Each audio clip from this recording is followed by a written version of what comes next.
অষ্টাদশ শতকে আমাকে উঠতে হতো চিতায়, যেতে হতো অসতিপর বৃদ্ধা স্বামীর সাথে সহমরণে। আর আজ এই একবিংশ শতকে ধর্ষিতা আর ধর্ষক একই সারিতে। না, তাদের একই সাথে সহমরণে যেতে হয় না, তাদের একই সাথে শাস্তি দেওয়া হয়। ধর্ষণ আর ধর্ষণের অভিযোগ, এই দুইয়ের মধ্যে কোনো তফাৎ নেই। ধর্ষণ যে করে সে অপরাধী, আর যার ধর্ষণ হয় সে পরিবারের কলঙ্ক। তারপর ওরা চিৎকার করতে লাগলো, স্লোগান উঠল, ভারত মাতা কি জয়। আকাশ কাঁপল, বাতাস কাঁপল।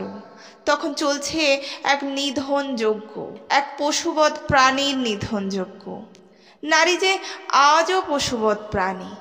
ভারত মাতা কি জয়, ভারত মাতা কি জয়, এই স্লোগান দিতে দিতে মেয়েটিকে ওরা টেনে আনলো পথে। কোমরে বেঁধে দেওয়া হলো দড়ি। ধর্ষক আর ধর্ষিতা তখন মুখোমুখি। হে বাবুরা, আমার কথা এখনো শেষ হয়নি। রাস্তা দিয়ে চলেছে দুই অপরাধী, ধর্ষক এবং ধর্ষিতা। চারিদিকে বাদ্য বাজছে, ঢাকের তালে স্লোগান উঠছে, ভারত মাতা কি জয়। ষোড়শী মেয়েটিকে বেধড়ক মার খাচ্ছে। প্রথমবার নির্ভীতে নিরালয় তাকে ধর্ষণ করা হয়েছিল।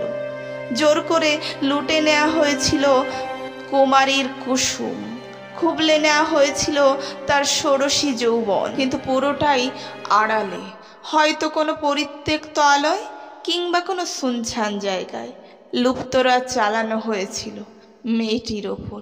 কিন্তু পুরো ঘটনাটাই ঘটেছিল আড়ালে। সাক্ষী ছিল একজন, ভারত মাতা।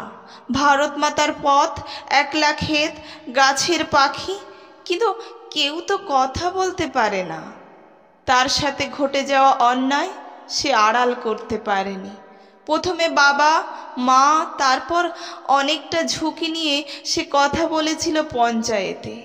বিচার চেয়েছিল, বিচার বদলে পেয়েছিল শাস্তি, কন্যা হওয়ার শাস্তি, ধর্ষিতা হওয়ার শাস্তি। এ ঘটনার সাক্ষী আমার ভারত মাতা।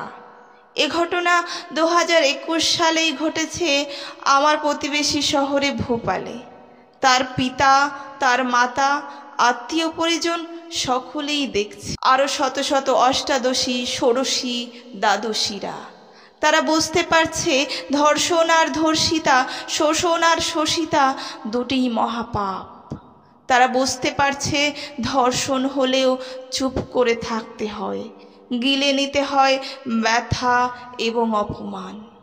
এসব কথা কাউকে বলতে নেই, বললেই যেতে হয় সহমরণে, ধর্ষকের সাথে একই সারিতে। সমস্যারে মানুষগুলো চিৎকার করে উঠল, ভারত মাতা কি জয়, ভারত মাতা কি জয়।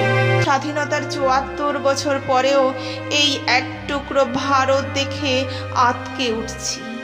আর ভাবছি, আজন্ম স্নেহ ছায়ায় লালিত মন, ভাবতেও পারিনি এমন এক টুকরো ভারত আমার দেশেরই অংশ।